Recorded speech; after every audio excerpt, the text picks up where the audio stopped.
Let's talk about the Post Office Purge, Donald Trump's executive orders Palooza, and how the mainstream media is dealing with the coronavirus reporting challenge. Because justice matters.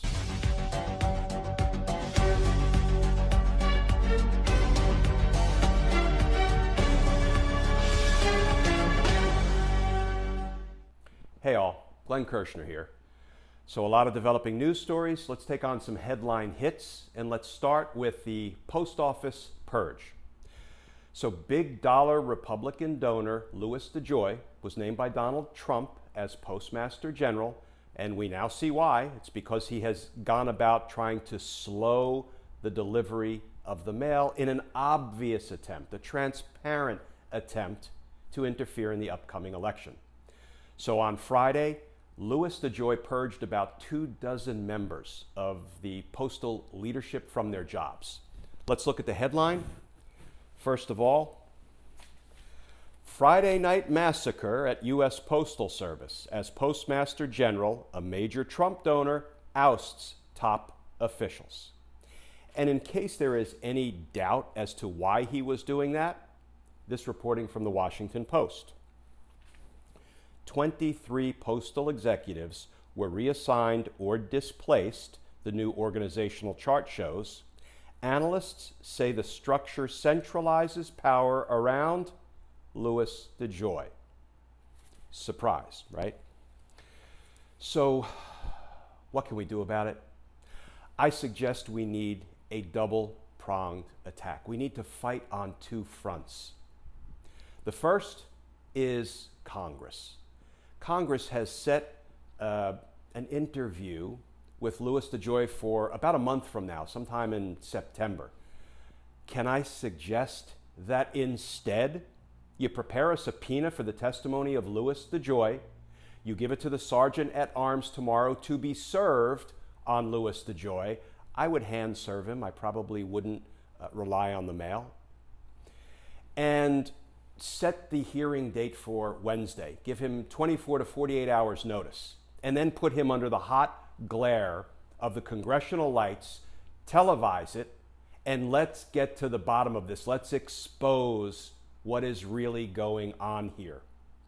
And if Louis DeJoy doesn't comply with the subpoena, can I suggest you use your lawful power of inherent contempt to place him under arrest and compel his testimony? It's a lawful vehicle.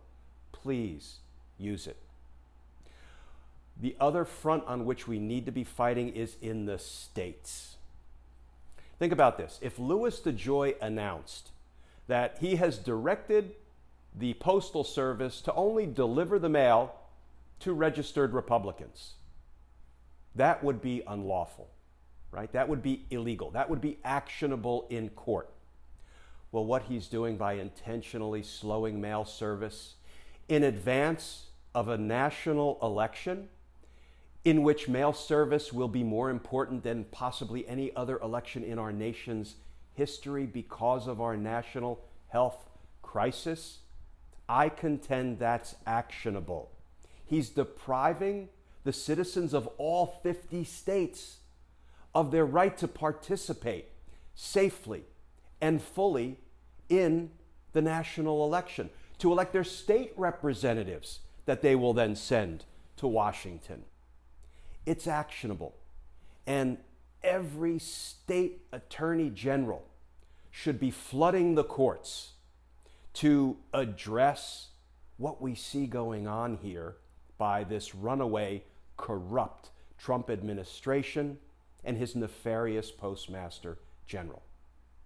This is not the time to sit back, wait, and hope for the best. This is the time to act.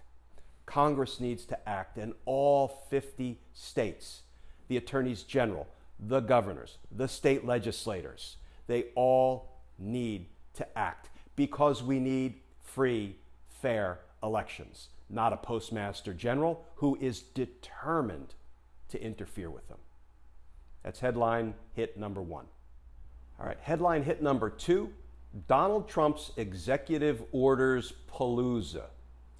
So Donald Trump sheepishly retreated to his golf club so he could be in front of a friendly audience when he announced that he was signing 4 executive orders. And in summary, here's what those 4 executive orders are trying to accomplish. The first one is extending unemployment benefits of $400 a week. The second is to extend a moratorium on evictions so people can't be kicked out of their apartments. Number 3 is suspending the repayment of student loans. And number 4 is deferring the collection of payroll taxes, which doesn't really do anything to help the millions and millions of people who are unemployed. And I think even more troublingly, it represents one giant step on the road to bankrupting Social Security. So let's talk about the ABCs of the government spending taxpayer money. So first of all, we all know that Congress spends money. Congress has the power of the purse. The president, the executive branch, does not appropriate money, does not spend money. Congress does.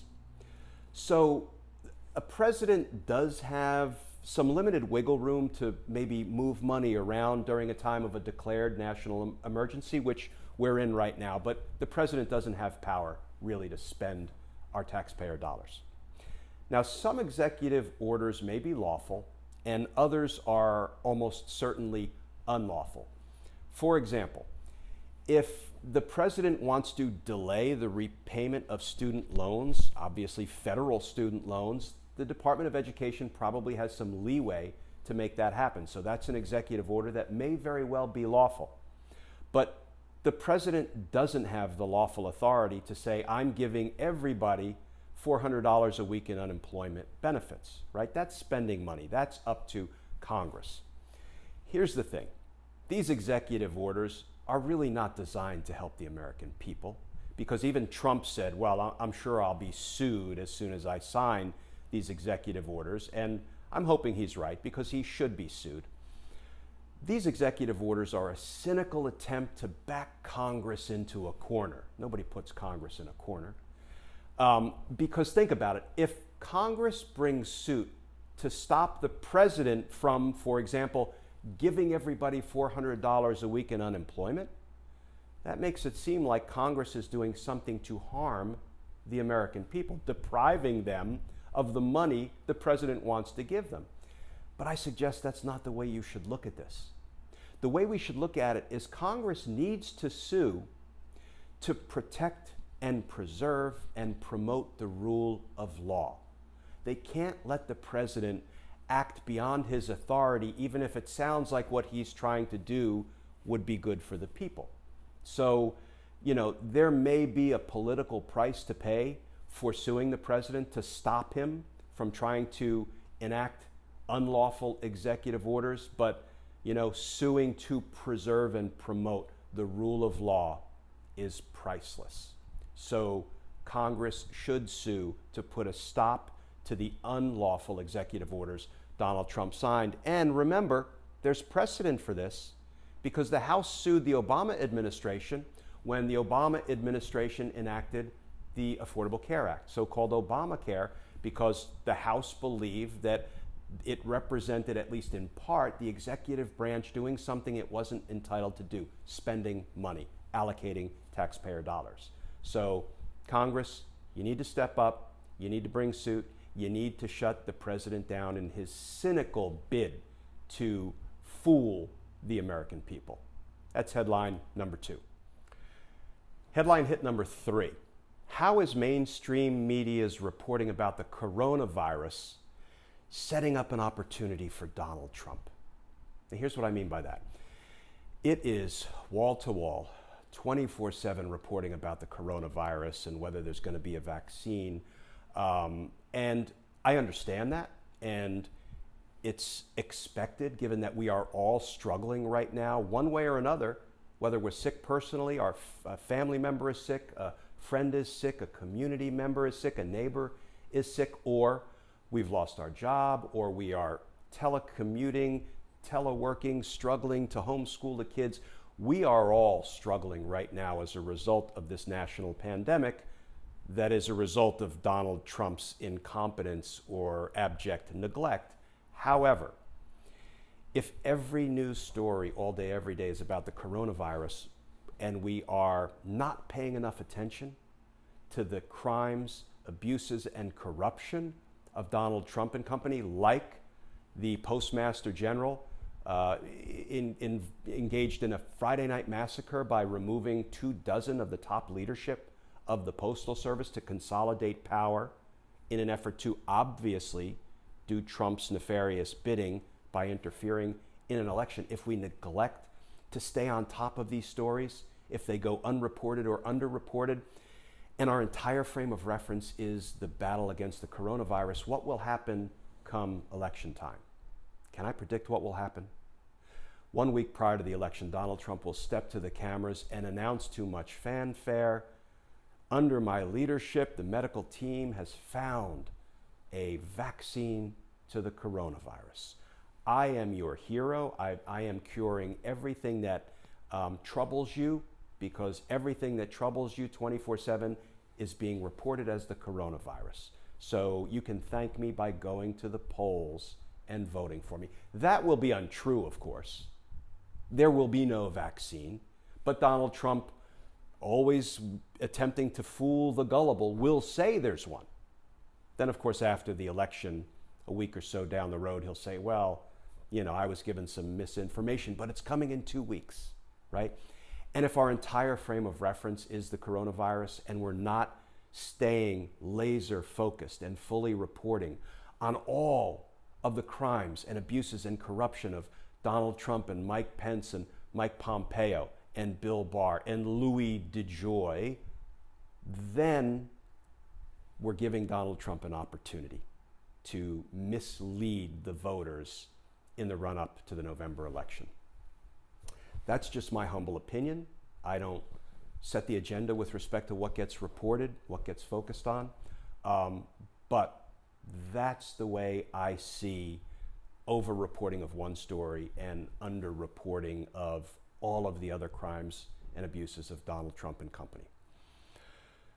As always, folks, please stay safe, and I look forward to talking with y'all again soon.